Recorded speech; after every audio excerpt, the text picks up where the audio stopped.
topics and opinions expressed in the following show are solely those of the host and their guests and not those of W4CY Radio, its employees, or affiliates. We make no recommendations or endorsements for radio show programs, services, or products mentioned on air or on our web. No liability, explicit or implied, shall be extended to W4CY Radio or its employees or affiliates. Any questions or comments should be directed to those show hosts. Thank you for choosing W4CY Radio.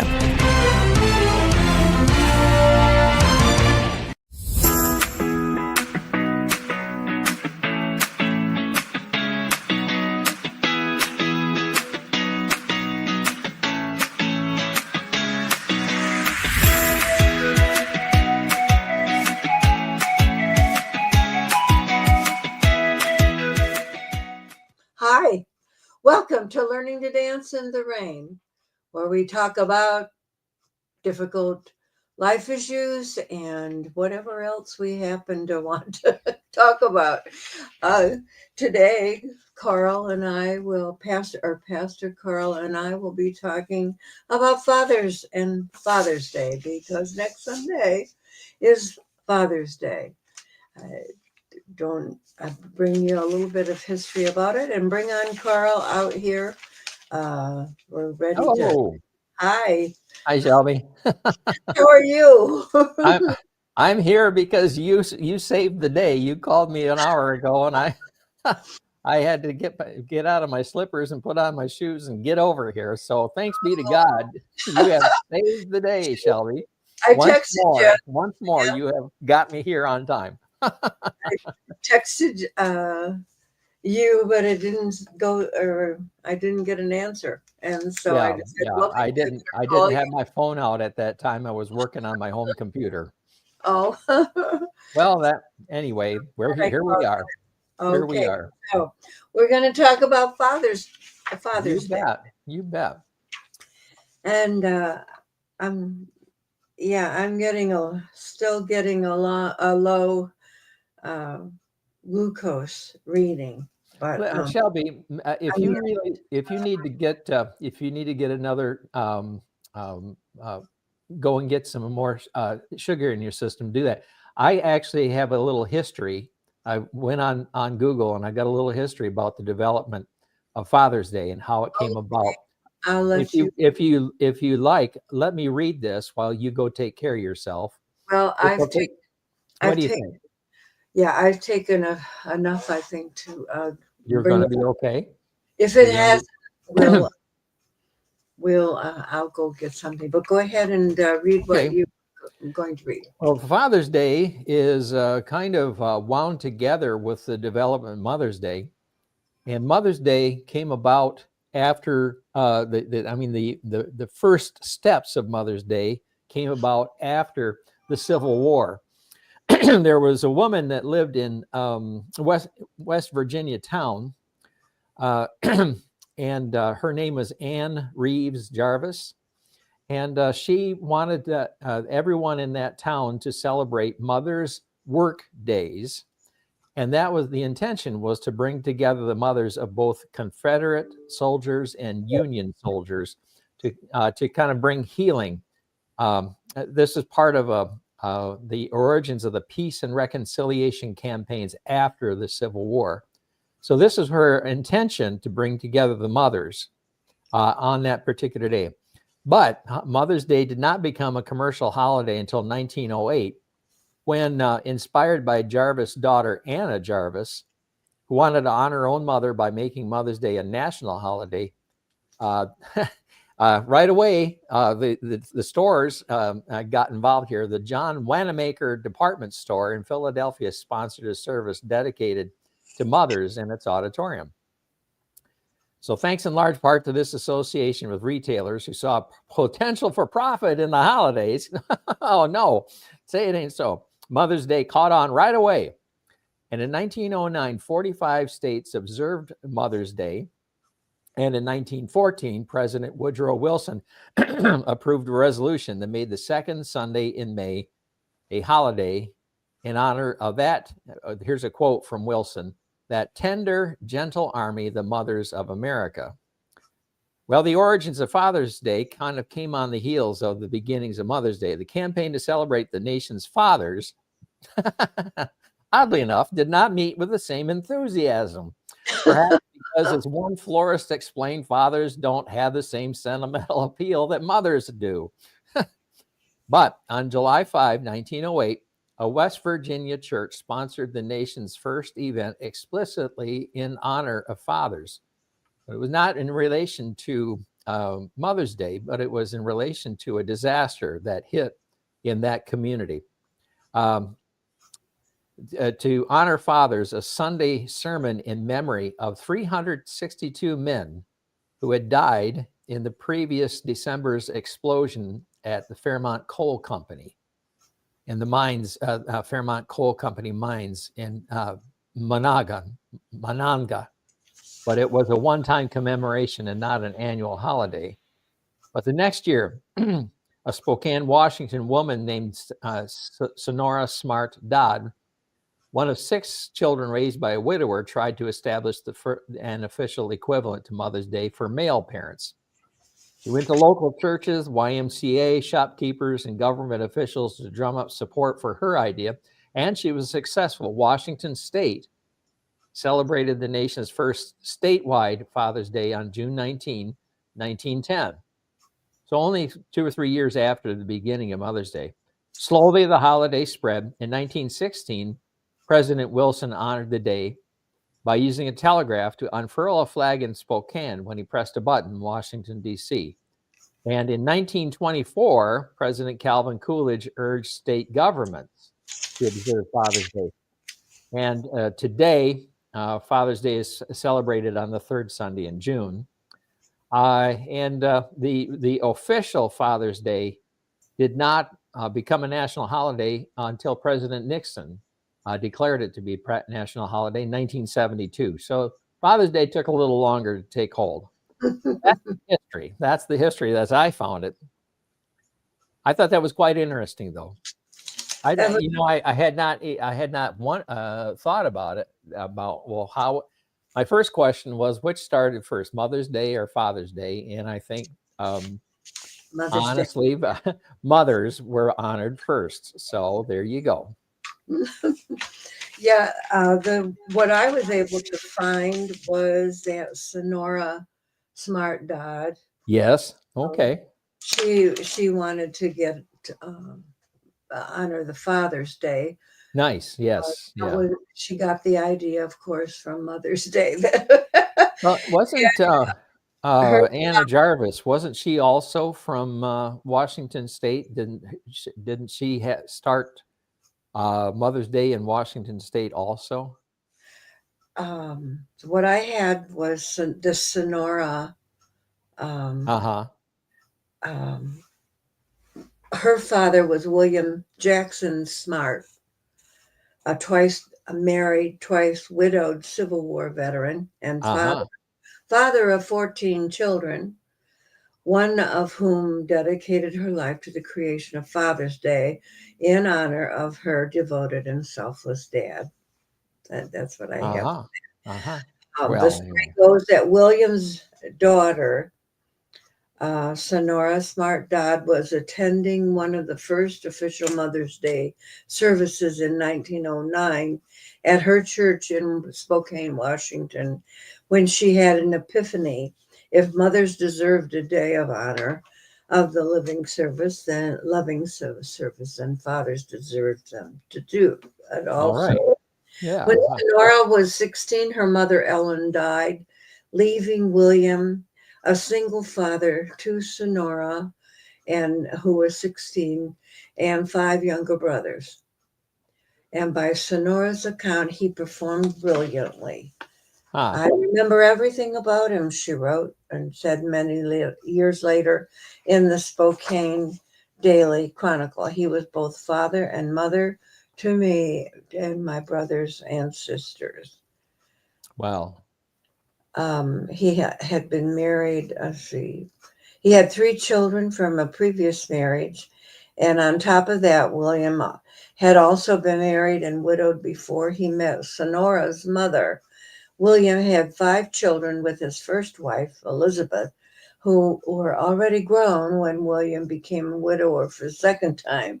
Oh, my. In 1910, Sonora bought brought a petition before the Spokane Ministerial Alliance to recognize the courage and devotion of all fathers like William on June 5th, her dad's birthday. The local clergy liked the idea of the special Father's Day service, but couldn't pull together so quickly. So they settled on June 19th, the third Sunday in June. Well, okay. On the first Sunday, first Father's Day, in 1910, church sermons across Spokane were dedicated to dear old Dad. Red and white roses were passed out in honor of living and deceased fathers. Well, The mayor of Spokane and governor of Washington issued proclamations, and Sonora found her calling. She would spend much of the next 60 years pushing for the official recognition of Father's Day as a national. well. Huh. William Jackson Smart, the original inspiration for Father's Day, was born in Arkansas in 1842. Wow. I was born in Arkansas 100 years later. Wow. All right. So another historical figure from Arkansas. Yeah, Yeah, there you go. that he enlisted as a Union soldier there in Arkansas in 1863. That was Wow. odd because Arkansas was a Confederate state.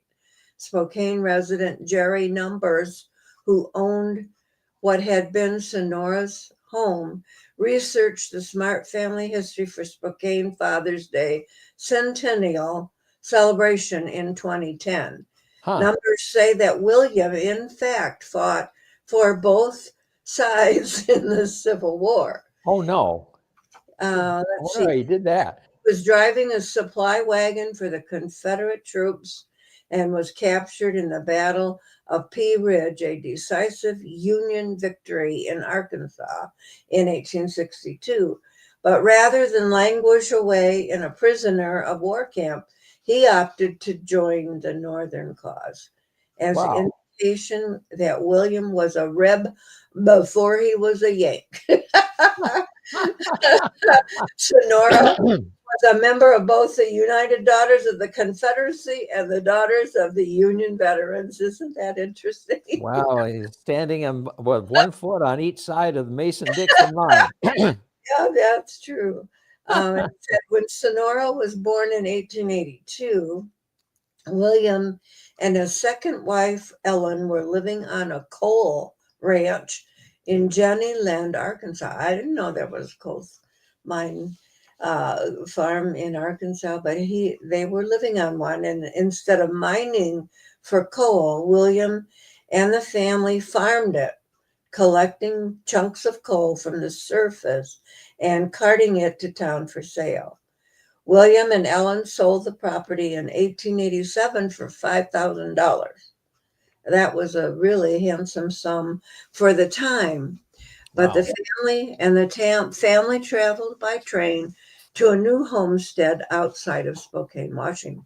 Boy, that was a long way. That's a long way to go. The farm in Arkansas turned out to be one of the most productive coal fields in the entire nation. Wow. I didn't know that about my home state. Well.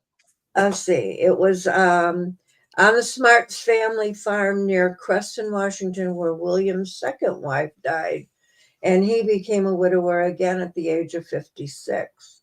His youngest son was 7 or 8, and Sonora, his oldest child, still living at home, was 16. In Sonora's memories of this difficult time, she recalls her father as a great home person, a man who exemplified fatherly love and protection. Well. And so then you talked about the first Father's Day celebration. William Jennings Bryan, one of the most famous politicians of the time, sent Sonora a congratulatory letter, which sparked a rush of national media attention on Sonora and Spokane. Wow. So she began to lobby for the creation of national holiday, and in 1916, President Woodrow Wilson celebrated Father's Day in Spokane during a visit to Washington.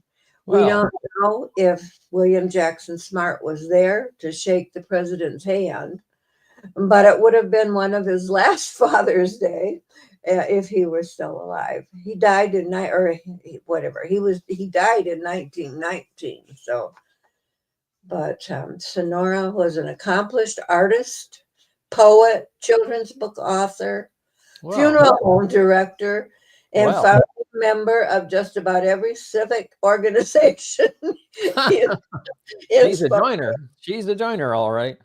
She Organizer. let go of her determination to give fathers like hers the recognition they deserved. And just before Sonora's death, Nixon finally signed a congressional resolution declaring the third Sunday in June to be Father's Day. Well. Yeah, so that I thought that was quite an interesting article about 1972. Oh. 1972. It took long enough, didn't it? Yeah. Yep. Yeah. Well, here we are, though. Well, I don't believe that our farm in Arkansas had coal on it. My dad tried to grow cotton, and he. I just remember one year working with my mother in the cotton field one day, picking cotton. Oh my, that was the most awful thing I had to do. Hard work. Hard work. Hard No work. two ways about it. My fingers hurt. Why can't we wear gloves, Mom? And she said, because you can't feel the cotton balls and pull them then. But when do we get to quit, Mom? Oh my. When our bag is full. And Wow. I don't remember if mine got full or not, but Mom finally said, it's time to quit, Shelby Jean. You can. Well. And You got an experience I never had, picking neither cotton. one of us Something I had. never dreamed about or ever had the chance. My closest thing with that was picking blueberries and raspberries when I was growing up. That's how I Yeah. earned my book money and the money that bought my new tennis shoes and my new jeans for the coming school year, because we were out picking in the berry patches. Yeah. Yeah. Um, But Is it berries are a lot blueberry? lighter than cotton. That's for sure. You had the tougher job than I did. Oh, I tell you, ever since that time, and I was only about 7, I think, because when I was 9 is when we moved to Michigan, and every time we drove past the farm and I saw people out in the field picking cotton, I remembered that. Yeah. Doing You had, that yep, short. the feelings of compassion for them as they labored out there. There's no doubt about it. I What worked with caused your father to? hoeing in our patch, but Yeah. I Yeah. never for picking cotton on our own. what we did was What across the caused road. your father to choose to come to Michigan? Well, during that time, it was he was trying to make a decision, I guess, where he could get the best jobs. A cousin lived in Kansas City, Missouri, Oh, and said, "Come on up here, and you can get work." So we moved to Kansas City, but it didn't work out because we didn't stay there. I don't know if we stayed there even a year, and wow. then Dad's friend texted him. I'm not wrote him or whatever that there was work in Michigan, and so we packed up and moved to Michigan. That was a really must have. My dad was I think the fourth child in a family of I think it's 4 boys and 2 girls. I could do it better if I took my time, but Sure. just thinking about it right now, Mhm. and he he had his aunt lived not far from my grandparents, and actually where we had lived when I was a child. Oh, But oh, where was I? Oh, he and his younger brother came to Arkansas to see their aunt and uncle, and they gave them a party. We had a big party, or they did. That wasn't around, but I feel wow, like I see. because Okay. I heard the story so many times. Ah, But yeah, and I think he was about probably 18, and mom was only about 13. wow. And but they lived close enough that they could walk. If you drove it, it was a long ways. Huh. But if you could walk through the woods, you could probably was only a mile or away. Oh, I see. So my mother and her next sister, she had three of them, but the one that was her age almost, and her brother and she walked across through the woods to this party, and that's when mom and my dad met, Ah, and all the girls were really excited about this handsome guy from Missouri. And well, they were both very handsome guys, and but mom just about she just passed out when he decided they were going to walk them home through oh, the woods. well. Oh, Uh, well. my her brother and Right, right. and then these two boys. And so my younger aunt, named Betty, and she she says, "Oh yeah, Shelby." And my dad's name was Shelby. So Shelby, Oh, they were going to. Um, she thought that he liked her. Well, my Betty would have only been 10 or 11 if mom was that's a little young. 10 and Your 5. mother was 13. I thought your mother was a little young, as you said that 13 years old. So of course, my dad, Shelby, and Johnny went back home to Missouri, and Oh, he all wrote right. he wrote both of them a letter, Betty and my mother, and my aunt Betty, she was just so excited, and of course mom was too, but she didn't show it as much as Betty did, and Ah, so they anyway they both answered the letters. Well, then Dad answered mom's and didn't answer Betty's. oh, So well, my dad, and that 5 years, well, I don't know how long that was, but finally, because he went out to California with drove his sister out and her family because her husband had gotten a job out in the farms in California. oh, And so Dad had went out there and did some work out there and came back and then finally ended up back down in Arkansas. He must have been by that time. Well, mom was let's see, probably 16, okay. and 3 years later. Hmm. yeah, and he got a job working with my grandpa, Huh. and then when mom turned 18, they got married. Well, well, well. Yeah, so It's a wonderful how story. did It's wonderful to so hear. yeah, well, then he got drafted. They built the house later. I guess he farmed with my grandfather, and but then he got drafted and went in the service after I Well, was born. I was born in 42 in March, and so it wasn't long after that he got drafted. oh my. So he spent what 3-4 years in the service, I'm and sure. Where do you know where your father served when oh he was in yeah, World War II? yeah, he was on Maui, Hawaii. Oh, I see. Hmm. Hmm. And he said I saved his life. Oh, And really? not only that, they How could told that be? How did that that work out? he needed to thank my dad because if I hadn't been there, then he probably wouldn't have been born. My brother and sister were younger. Oh, I see. No, they had told all of the men they had to be out on the beach, in uniform, ready to go, and the next morning. And so, of course, he was with all of them, and they were out there. And then one of the commanders, well, marched behind him. So I want to know, raise your hand if you're married. And so all the men that were married raised their hands. And then he said, well, all right, so put your hands down. And if you have any children, raise your hand. And Dad was the only one that raised his hand. Well, And so he was told to go back to the barracks. He wasn't going. wow. Where were they headed? Do you know? Well, where were the others going? I can't remember where it was, but almost all of the men died.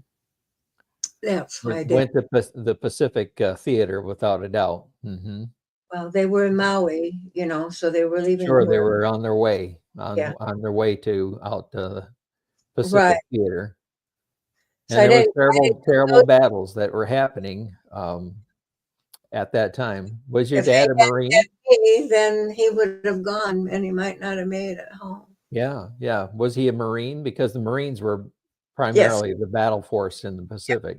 Marine. Well, He drove the those big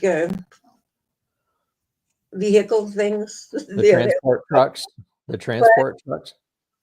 No, well, tankers. I guess it was a tanker. You know, Okay. have the wheels that go around. Like, Uh-huh. I can't remember what you call them, but he was the driver of one of those. I see. Okay. Otherwise, I don't know too much about it. My brother, I guess he told my brother more than he ever told me. He didn't want to talk about it. I see. But, yeah. So yeah, he was a Marine. Well, according to Tom Brokaw, your father was part of the greatest generation. And there's a great deal in my own estimation that says Tom Brokaw is right. Your father and all the others like him were a part of the greatest generation, that the generation that made the greatest sacrifices. But then you go back to World War I, the war to end all wars, and there were terrible losses in all of the battles and all of the nations participating in that war. Mm-hmm. Combating in that war. So both those generations, there were terrible sacrifices that were made. Yeah, he never wanted to talk about it, and mom wanted to go to Hawaii someday, and Dad wasn't interested. He did not want to go back. I can understand why. I really can. Yep. Yeah. So I was kind of remembering some of the things about my father this morning. I don't know if you get a chance to remember. One of the things that I remembered was I wanted to, when I graduated and was a teacher. And there was another teacher that wanted a partner, a roommate. She had rented this apartment. Two-bedroom apartment. And so I was thinking, yeah, I'd like to do that, And Dad says, you are not doing that. You don't leave my house till you move into your husband's house. Really? Really? Right. And so I didn't. I was 24 when I got married.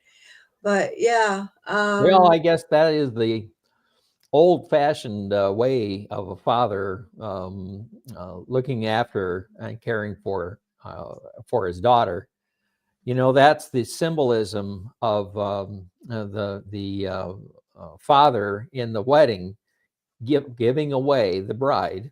Mm-hmm. And what the symbolism is that up until that moment, the daughter has been under the care of her father and guidance of her father. And from that moment on, from the wedding on, now this woman who is now a bride is now under the care and guidance of her husband. And that was the way that it was done. And so in a way, that's your father is kind of reflecting that scenario, that reality. You're in my house until you get married. You're under my control. You're under my guidance. I supply all your needs until you get married. but that's really different than the culture today, isn't it? Oh, yes. Yeah. Yeah. To see our daughters get out and go to college and get out on their own and that sort of thing. I had Mhm. no conception about you can't leave until you find a husband or anything like that. In fact, that's in this day and age, that's a rather old-fashioned way of thinking. The father knows best. That the father would make those decisions for their daughters, and I'm proud of my daughters and the decisions they've made. And we all know we all make our own mistakes, but that's something that everyone has to take their own responsibility for. But the concept that they were always under my control until I handed them over to their future husband, that's very foreign to me. I never had that way of thinking at all about my Really? daughters. Yeah. Mhm. Well, one of the things too was Michigan State was received this money to build a satellite school in Rochester, and Oh. I live next to Rochester, so it was Oakland University, or well, Michigan State University, Oakland, and I was in Okay. the very first class, the charter class, to So graduate. nearby home, so your father was approving of that. Yeah, I was accepted at Central, and in the music program, I was accepted at Michigan State, and then I was accepted at Oakland U. Well, my folks say, well, at that time, money was tight, and you live at home, you're not going to, I we see. can't Yeah, you afford. could live at home, still So attend college. I don't know. I wonder, like my daughter, we lived in um, Oxford, just north of where I grew up, and she wanted to go to Central Michigan University, or even if she wanted to go to Western, there was no driving back and forth. That's for Right, sure. but And still, it so was she possible to got be at the different out, places. right away after high school and went to college, and Right, remember never ever any thought of actually living with her parents again. I mean, right. once she was going to get a job, and the job that uh, she was training due to her internship in a special math program, and that was in Sturgis, Michigan. It was Oh, in um, that town near Flint had it, and then it was in Traverse City and so on. So I'm going. There was no question that she it had was to her say, decision, not her parents' decision. right. And so Hmm. she was out on her own then, and met Yeah, her husband, got married, and so on. But that's how right. we ended up over in this area. Yeah, hmm. Yeah. So yeah, but that was one old fashioned thing, I guess, and that just isn't there that much anymore. Where you Hmm. expected to live at home till you get married. Another one was oh, he loved to he loved to hear me play the piano. Uh, Oh, mom, and we lived in an apartment after I got married for 2 years, but then we bought a house just down the street from my parents, and he'd run over once in a great while, to see us, especially more often when the kids came along. Well, yeah. It was always, oh, Shelby Jean, play me a piece of music. Oh, huh. And Oakland was not going to get the music in time for me to have a music degree.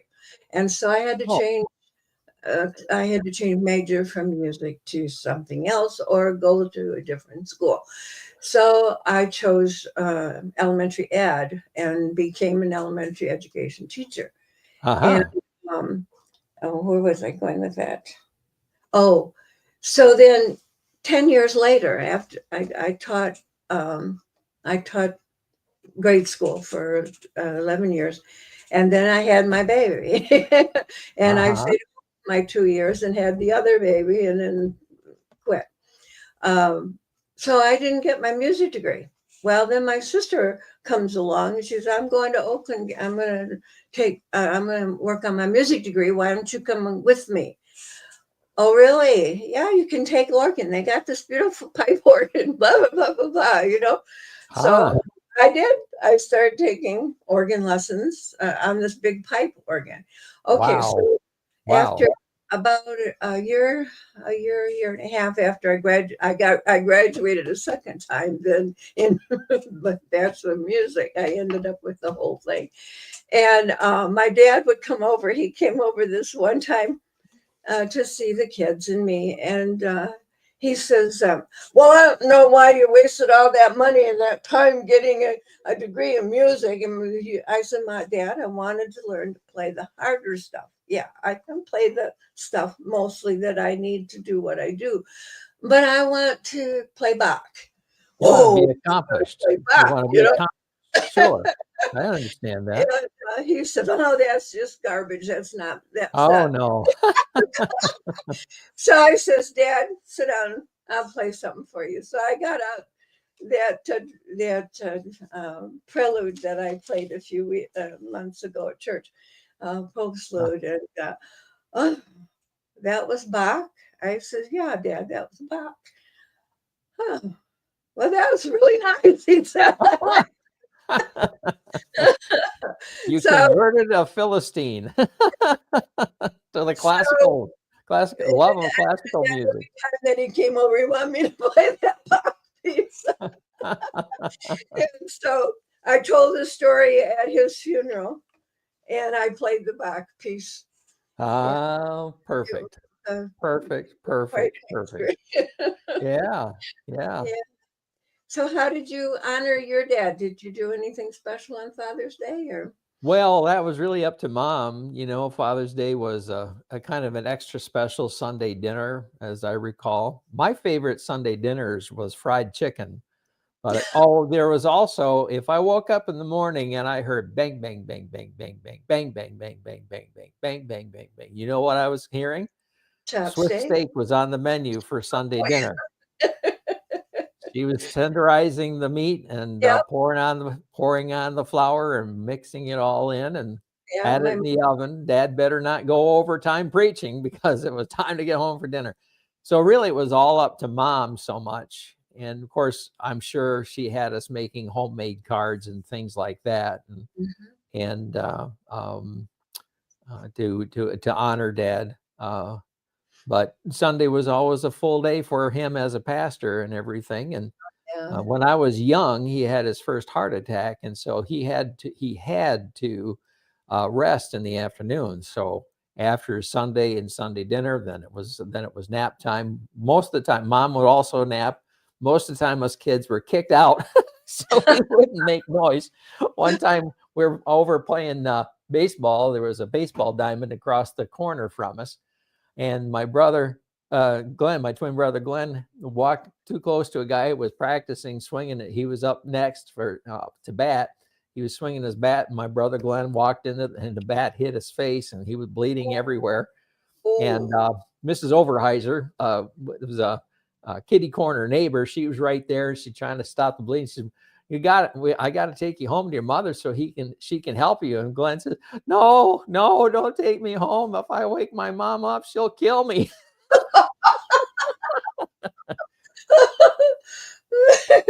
Dad was a real quiet man, you know, and I can remember as an adult and entering the ministry, we went home one time for summer vacation and visited Mom and Dad, spent a week or so there at their house.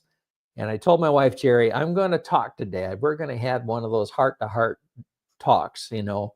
And I tried 6 ways to Sunday to ask questions and to try and get a response and to create a kind of a heartfelt conversation. And I got one word answers and that sort of thing. We came home, I was so frustrated. I said, well, I tried, but Dad didn't cooperate. So he was a quiet man. He kept to himself and very contemplative, but very, very upfront about his faith. I can remember a time I was reading Plato after I'd gotten out of the Air Force, and I was just absolutely amazed. I think Plato was talking about the belief in reincarnation. Mhm. Because he was teaching in his discussion group and holding forth, and his Plato having a discussion group, and he was trying to prove the point that there was such a thing as reincarnation. And so he took a little boy about 8 years of age, and he started teaching him some things about geometry. And if you have a square and you draw a line from one corner to the other, you've divided the square perfectly in two, and now you have two triangles. Do you understand this? Do you understand? The little boy said, yes, yes. And Plato said to the people that were there, that's evidence of reincarnation, because he already knew that from a previous life. So I thought that was kind of interesting. I went to my dad and I said, I just read this from Plato and everything about reincarnation. He says, stop right there. He says, you and I, we are Christians, and we do not believe in reincarnation. We believe in resurrection. We have one chance in this world to get it right. And he says, but we Christians believe that we have a second chance because of salvation. So he was very firm about his faith, and I was grateful. That was one time he really talked turkey to me about faith, directly, personally to me. And I was the last one in the family. Even when my oldest brother David was in high school, he already had it in his mind and his heart that he was called into the ministry like Dad, and gradually became known in the family that David was going to enter the ministry. And it took him a long time, because he met his wife in college. They got married. They started their family. They had their 2 daughters. And David was still taking part-time courses to get through college. And then he had to take part-time courses to get through seminary before he could get out preaching. I think it was 1968 that he was ordained. And then my brother Glenn, my twin brother Glenn, he graduated from Michigan State in 74, the year that I started, because I had been in the Air Force. And it was about 3 years later that he pulled up stakes and left Lansing and went to seminary at Garrett Evangelical on the Northwestern campus there, in the north part of Chicago, Evanston, Illinois. And I thought, you can do that? Because I thought, then it's too late for me. We've been struggling with this call thing for quite a while. And I was mad at Glenn for going. And I thought, now I really had to re-examine this call business for myself.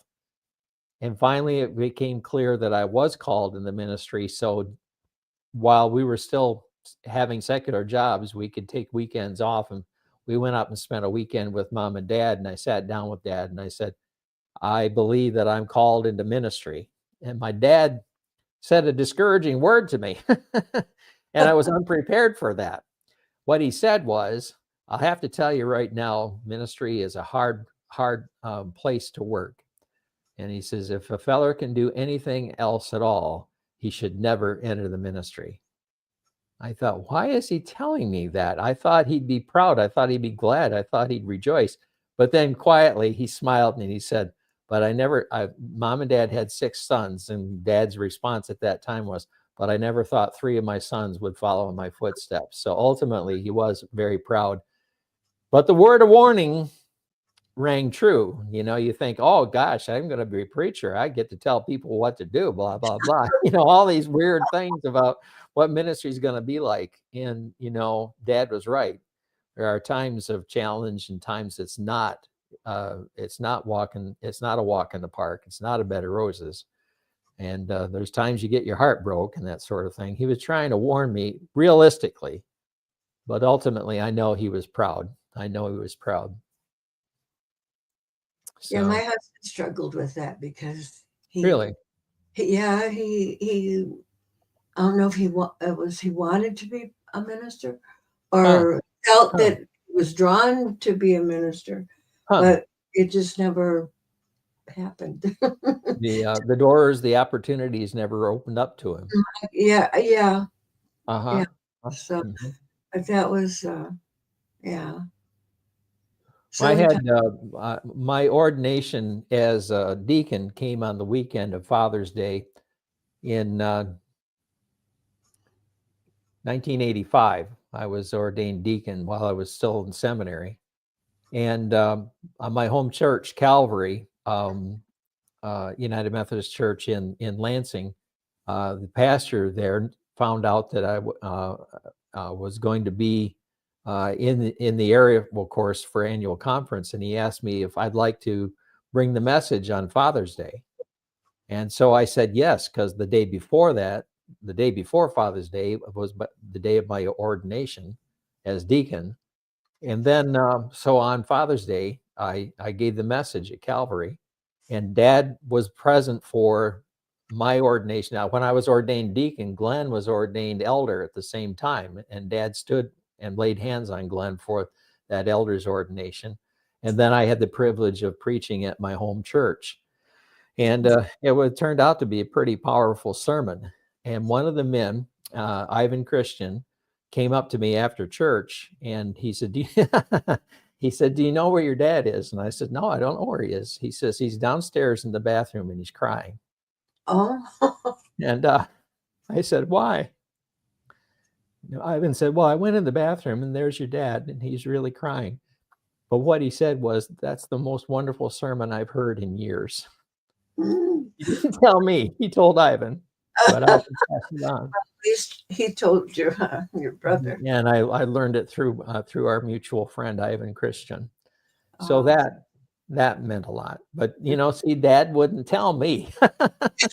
Like I say, he was kind of private kind of guy, but he couldn't hide the fact that he was touched by that message. Yeah, I think a lot of parents are like that. They're really proud of their sons and daughters, but I just can't voice it to them directly. Right. Well, and I think that's one of the shortcomings of many fathers is that we're not emotional. We don't express our feelings. We don't express our profound thoughts. We don't teach our children well, I don't think. We keep to ourselves more. This is kind of like this is what fathers have to overcome, because this is kind of these male attributes that we kind of get stuck with and think, well, if I'm a man, I do it this way and I do this way. I can't do this. I'm not emotional. I have to be rational. I've got to solve problems and all of that. And all that may be true. Those are good things to do. But as far as being a helpful and loving father, it can get in the way of being that best father for our children. Right. So. My husband always felt that his husband or his father didn't like him or whatever, but he found a letter after he had died that his father had written to him. Yeah, it was a nice way to find out that your father really did love you and wanted. Yeah. Well, we're out of time. We learn about it indirectly. I'm sorry. Go ahead. We're out of time and we've got to move on. So I want to thank the audience for listening to us here today. I hope that you learned something, if at least we're entertained. I was entertained. How about you, Pastor? And it's been a privilege to be with you today and all the other opportunities we've had to be together. Thank you very much for being here. And I want to remind you that I'm the author. Go to Amazon.com and buy my book. My latest one is Two Left Feet. Dance anyway. It's good exercise. So I want to thank you again for being here. And my book, Learning to Dance in the Rain, was the inspiration for this show. The Bible says that there's a time for everything, and there's a time for dancing and being joyful. And that's what we need to do, even if sometimes it's a hard time. And that's where the resilience come in, right? We have to learn to be resilient and move on with our lives and solve our problems, or at least go through them and do the best we can. Thank you for being here. Bye. See you next time. Bye, Shelly. Bye.